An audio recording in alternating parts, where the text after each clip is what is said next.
Caranya bagus banget ya, karena teman suka banget sama Kosem sama Ciklaunya, karena udah lama follow mereka juga. Aku emang udah ngikutin Fire dari dulu, dari SMP lah. Gue yang paling penting bisa ketemu Kosem sama Ciklau. Kalian nambah insight kan dari speaker-speakernya ini, dari Ko Samuel dan Ciklau juga lumayan bagus, yang sudah aku lumayan sering nonton lah di YouTube gitu.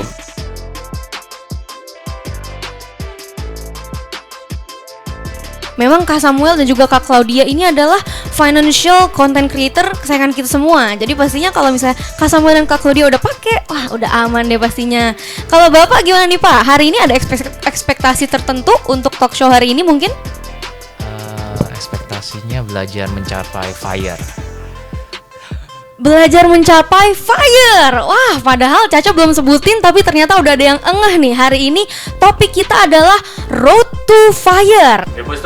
Komunal makin maksimal. Terus bisa dapet gambaran langsung gimana cara mereka investasi, gimana mereka cara dapat bisa meraih Fire di usia yang masih relatif muda. Jadi banyak buat dapet insight-nya sih. Acara ini tuh bagus ya, karena kita dapat insight pengalaman dari Kosem dan Ciklau yang sudah mengalami financial freedom-nya mereka, walaupun mungkin belum retire early. Jadi mungkin itu bisa jadi target dari hidup aku sendiri ya, bisa mungkin 10-20 tahun ke depan bisa mencapai Fire itu sendiri. Fire itu apa sih?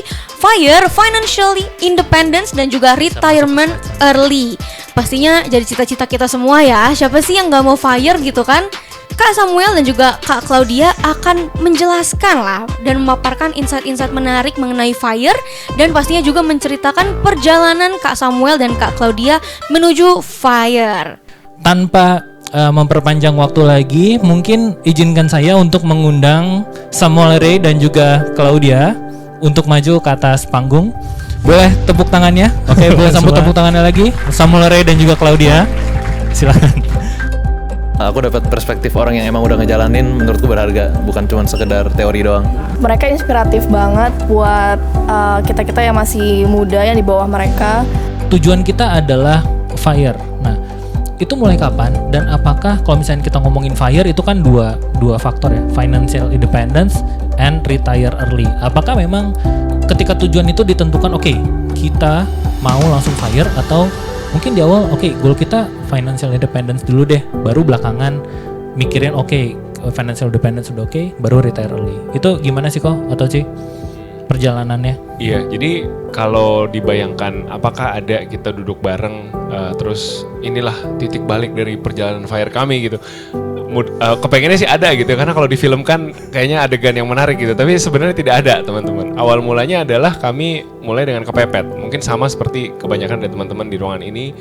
Pensiun itu sebenarnya ada di tangan kita sendiri, kita bisa hitung sendiri, kita bisa tentukan sendiri kita mau pensiun dengan angka berapa, budget berapa, dan di situ kami sadar, oh sebenarnya kami sudah hidup seperti itu. Cuman kami nggak tahu namanya, kami nggak tahu ada namanya frugal living, ada namanya Fire movement, tapi gaya hidup kami sudah seperti itu gitu. Titik baliknya di 2020, akhirnya kami memutuskan untuk duduk bareng untuk ngobrol. Kalau gitu kita coba deh set di umur berapa kita mau bebas finansial. Usia kami saat itu 32 ya. Nah, gitu, singkat cerita di umur 33 sudah bebas finansial kalau berdasarkan hitung-hitungannya gitu. Kita bisa loh yang namanya financial independence retire early. Saya juga nggak pernah kepikiran sebelumnya gitu. Saya juga kepikirannya seumur hidup saya akan kerja baik-baik di kantor, lalu nanti pada saatnya saya pensiun gitu. Ternyata nggak harus seperti itu. Ternyata kalau bisa atur uang dengan baik, kita bisa nabung baik-baik. Oh ternyata bisa loh kita ada seperti financial net, jaring tabungan gitu. Jadi misalkan kita mau berhenti kerja dulu gitu, misalkan ada uangnya, kita nggak usah takut untuk membiayai pengeluaran bulanan ke depannya. Jadi sebenarnya sih disiplinnya itu sih yang sulit. Oke, kalau misalkan tadi nominal yang harus dicapai untuk mencapai Fire. Oh iya, kalau untuk nominalnya ini teman-teman bisa baca-baca namanya 4% rule. 4% rule ini sebuah riset dari Amerika Serikat yang menghitung sebenarnya kalau saya punya Jadi pertanyaan yang mau dijawab adalah sebenarnya berapa persen sih dari uang saya yang saya ambil untuk saya makan secara pasif yang aman. Jadi misalkan teman-teman punya 1M nih, yang aman untuk dimakan setiap tahun adalah 40 juta rupiah gitu. Nah, sisanya 1M-nya diapakan? Diputar di instrumen investasi yang bisa menghasilkan setidaknya mendekati 7%. Jadi pas nih di deposito BPR komunal, masukin sini semua 1M-nya gitu. Nah, teori 4% rule mengatakan 1M-nya taruh situ, tiap tahun hidup dari 40 juta, setidak-tidaknya selama 30 tahun, atau bahkan ada yang berteori seumur hidup, uangnya nggak akan habis gitu. Aku kebetulan udah investasi di deposito BPR. Untuk kita lebih mendalami mengenai deposito BPR, terus apa saja kekuatannya dan apa yang kita bisa sharing ke teman-teman kita. Nabung di deposito ini udah udah jadi macam-macam gitu ya. Karena beli rumah ini juga kita nabungnya di deposito BPR. Gitu. Lalu beli mobil juga deposito BPR dan sampai sekarang pun masih. Nah, tapi bedanya zaman dulu itu kalau mau nabung BPR repot, harus datengin langsung kantor bank BPR tersebut. Dan ya kan tadi tiap-tiap BPR itu kan PT-nya masing-masing ya. Mereka punya kebijakan bunganya juga masing-masing. Ya, kita harus rajin-rajin keliling ke beberapa BPR gitu ya, nanya-nanya yang rate-nya paling oke. Nah, tapi sekarang sejak kenal komunal di 2 tahun lalu, ya itu udah mempermudah hidup banget lah gitu, karena ya itu udah kayak marketplace untuk banyak BPR di seluruh Indonesia. Jadi bayangkan kalau tanpa aplikasi ya, kami harus jauh-jauh ke sana untuk masuk ke cabangnya, buka deposito sendiri gitu. Sangat-sangat memudahkan hidup.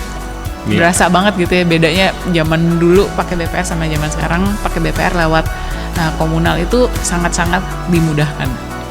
Nah, kami nggak hanya ngomong doang nih, tapi benar-benar kami sudah jadi happy user dari deposito BPR ini selama kurang lebih hampir 2 tahun ya. Hampir 2 tahun, iya.